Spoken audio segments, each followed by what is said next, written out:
తాత ఒరే తాత నువ్వు తాతవేనా? మనవరాలు పెళ్లికి నువ్వు రాకంటుంటావా? ఇంత లేట్ అయితే ఎలాగా? పెళ్లి పనులన్నీ క్లియర్ అయిపోయి లైటింగ్ వాళ్ళకి క్యాటరింగ్ వాళ్ళకి అడ్వాన్స్ కూడా ఇచ్చాను. డెకరేషన్ నుంచి సాయంత్రం మ్యాటర్ దాకా అంతా క్లియర్. అమ్మమ్మని తీసుకుని అర్జెంట్గా వచ్చాయి, ఇంక లేట్ చేయకో. ఏరా బాగున్నావా? ఏంటి పాప ఒక్కదాని వచ్చినావా? మా ఏడే ఇంకా పొలం పనులు అవ్వలేదు కదరా, రాలేదు. నాకు అర్థమైందిలే ఎక్కడికి వెళ్ళాడు. సరే నువ్వు లోపలికి నీకు తెలియనోడేలే. హలో ఎవరండి? హలో సార్, నేను కరెంట్ ఆఫీస్ నుంచి కాల్ చేస్తున్నాను. గత 2 నెలలుగా మీ బిల్ అనేది పెండింగ్ లో ఉంది కాబట్టి ఇప్పుడు ఒక 10 నిమిషాల్లో మీ కరెంట్ కట్ చేస్తున్నారు. ఏంటి మేడం 2 నెలల నుంచి బిల్లు కట్టలేదా? నేను బిల్లు కట్టి 2 రోజులు అయిందండి. చూడండి, ఇక్కడ మేము కరెక్ట్ గానే చెక్ చేసి చెప్తున్నాము. 2 నెలలుగా మీ బిల్ అనేది పెండింగ్ లో ఉంది కాబట్టి ఒక 10 నిమిషాల్లో మీ కరెంట్ ఇప్పుడు తీసేస్తున్నారు. ఏంటమ్మా నా రూమ్ లో ఏసీ రావట్లేదు. మన రూమ్ లోకి వెళ్ళి పెద్ద ఫ్యాన్ ఉంది సార్, వెళ్ళు. ఆ మేడం గారు చెప్పండి. సార్, మేము ఇక్కడ చెక్ చేసే చెప్తున్నాం. మీరు 2 నెలలుగా బిల్ కట్టలేదని చూపిస్తుంది. మేడం అది కాదు మేడం, ఒక పక్క మా చెల్లి పెళ్లి జరుగుతుంది, చుట్టాలు బంధువులు అందరూ వచ్చారు. ఈ టైంలో మీరు కరెంట్ తీసేస్తారంటే మాకు చాలా ప్రాబ్లం అయిపోతుంది. సార్ ప్లీజ్, ఇక్కడ చేసేది ఏమీ లేదు. మీరు కరెంట్ ఆఫీస్కి వెళ్ళి ఇమ్మీడియట్ గా మీ పెండింగ్ బిల్ ఏదైతే ఉందో అది పే చేసేయాలి. పే చేసిన తర్వాత 24 గంటల తర్వాత మీకు పవర్ అనేది వస్తుంది. ప్లీజ్ మేడం, మా చెల్లి పెళ్లి మేడం, మా పరిస్థితిని అర్థం చేసుకోండి.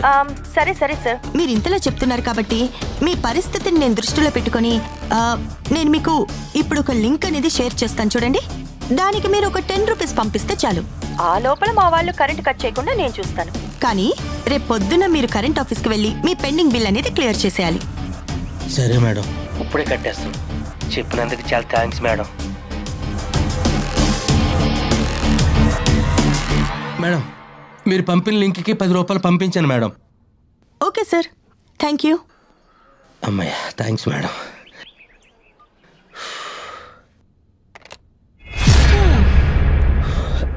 అన్నయ్య కాఫీ. హ్యాపీనా? నేను హ్యాపీనే, కానీ నువ్వెందుకంత డల్ గా ఉన్నావు? ఏం లేదమ్మా.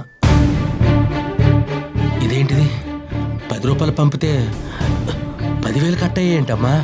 ఏంటి 10,000 కట్టయ్యి,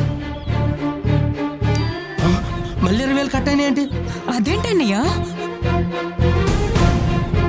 ఇదేంటమ్మా? ఏమైంది? ఇదిగో మళ్ళీ 30,000 కట్టయినా ఏంటమ్మా? ఏం చేశారు? ఏమైందన్నయ్య? ఏం చేయలేదమ్మా, ఒక లింక్ క్లిక్ చేశాను, అక్కడి నుంచి కట్ అవుతున్నాయి డబ్బులు. అదిగో మళ్ళీ 40,000 కట్టయినాయి. చూడు చూడు, అదిగో అమ్మా మళ్ళీ 50,000 పోనాయి. బాబా చెల్లి పిల్లకి దాచి డబ్బులన్నీ పోతున్నాయి. అమ్మా అదిగో మళ్ళీ 50,000 పోనాయి. అయ్యో డబ్బులన్నీ పోతున్నాయి కదా బాబా, దాని పిల్లలు చేయాలి. చెల్లి పెళ్లి కోసం దాచుకున్న డబ్బులన్నీ లాగేశారు కదరా. మీరు కరెంటు బిల్లు కట్టలేదని సప్లై ఆపేస్తాం, పవర్ కట్ చేయకుండా ఉండాలంటే ఏపీకే ఫైల్స్ని డౌన్లోడ్ చేయమని, లింక్ ద్వారా డబ్బులు పంపమని మీకు ఫోన్లు కానీ సందేశాలు కానీ వస్తూ ఉంటాయి.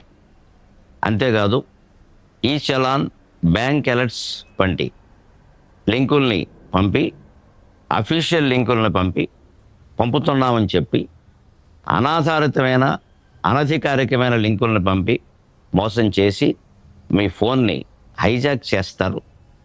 అంచేతను చాలా జాగ్రత్తగా ఉంటూ, ముఖ్యంగా ఏపీకేతో ముగిసే ఫైల్స్ను కానీ తప్పుడు లింకులను కానీ ఏవి ఆన్ చేయకుండా ఉండి మీ సొమ్ముని మీరు కాపాడుకోవలసిందిగా విజ్ఞప్తి చేస్తున్నాం. ముఖ్యమైనది, ఏదైనా జరిగితే ఫిర్యాదు చేయవలసి వస్తే 1930 నంబర్కి కాల్ చేయండి, లేదా www.cybercrime.gov.in మీరు ఫిర్యాదు చేయొచ్చు. దగ్గరలో ఉండేటువంటి పోలీస్ స్టేషన్ లేదా ప్రత్యేకంగా సైబర్ క్రైమ్ పోలీస్ స్టేషన్లో ఫిర్యాదు చేయొచ్చు. మీ బ్యాంక్ వారికి కూడా సమాచారం ఇవ్వడం చాలా ముఖ్యమని దయచేసి మర్చిపోకండి.